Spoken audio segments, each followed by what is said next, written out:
বর্তমানে বাংলাদেশ সরকারের আইন উপদেষ্টা এবং স্বরাষ্ট্র উপদেষ্টা তারা হাদি হত্যার আসামিকে অ্যারেস্ট করতে পারে না। তারা ইন্টারপোলের মাধ্যমে সাংবাদিক ইলিয়াসকে যুক্তরাষ্ট্র থেকে অ্যারেস্ট করতে চায়। আমি বলতে চাই,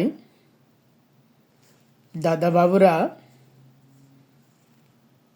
আপনারা বহুত নাটক খেলতেছেন বাংলাদেশের জনগণের সাথে। আপনারা মনে করবেন না যে আপনারা উপদেষ্টা হয়েছেন, নির্বাচন দিয়ে ক্ষমতা হস্তান্তর করে চলে যাবেন। তবে যাওয়ার সুযোগ নেই, হিসাব দিয়ে যেতে হবে। কে কী করতেছেন, কারা এই 5 আগস্টের পরে উপদেষ্টার চেয়ারে বসে কারা কি কামাইতেছেন, কিতা করতেছেন, বাংলাদেশ সরকারের কাছে সম্পূর্ণ হিসাব দিয়ে আপনাদেরকে যেতে হবে। আপনারা যে নাটক সাজাচ্ছেন, আমাদেরকে বোকা বানাচ্ছেন, চুতিয়া বানাচ্ছেন, এটা বাংলাদেশের সকল মানুষের কাছে স্পষ্ট যে বাংলাদেশে একজন মানুষ খুন হয়েছে দিনে দুপুরে। আপনারা সে আসামি ধরতে পারেন না বাংলাদেশের ভিতরে থেকে। আপনারা যুক্তরাষ্ট্রে যান সাংবাদিক ইলিয়াসকে ধরতে, তার সকল চ্যানেল বন্ধ করে দিয়ে, তার সকল আইডি বন্ধ করে দিয়ে আপনারা ইন্টারপোলে সাংবাদিক ইলিয়াসকে অ্যারেস্ট করতে যান, অথচ বাংলাদেশের আসামি ধরতে পারেন না।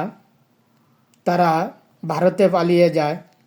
আর কত নাটক সাজাবেন, বাংলাদেশের মানুষকে কত বোকা বানাবেন, কত চুতিয়া বানাবেন আপনারা। আপনাদের কাছে অনুরোধ করব, আপনারা আর বাংলার মানুষকে চুতিয়া বানাবেন না। বাংলার মানুষ এখন সচেতন, সব কিছু জানে বুঝে। আগের মতো সে বোকা নেই। এখন সব কিছুই নেটের যোগাযোগ, মোবাইলের যোগ, ডিজিটাল যোগ। সারা বিশ্ব এখন ডিজিটালভাবে নেট যোগাযোগ চলে সারা বিশ্বের সাথে। সেকেন্ডের খবর সেকেন্ডে পাওয়া যায়।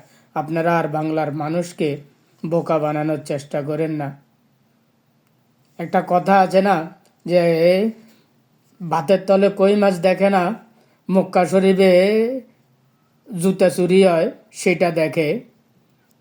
নিজের সামনে প্লেটে ভাতের নিচে কই মাছ দেখা যায় না। আপনারা বাংলার মানুষকে এমনই বোকা বানান যে আপনারা ইন্টারপোলে ইলিয়াসকে অ্যারেস্ট করতে যান, বাংলাদেশের আসামি হে পায়ার করে মানুষ মেরে দেশ থেকে পালিয়ে যায় চোখের সামনে থেকে, সেটা আপনারা অ্যারেস্ট করতে পারেন না। ধন্যবাদ সবাইকে, ভালো থাকবেন, সুস্থ থাকবেন, আল্লাহ হাফেজ।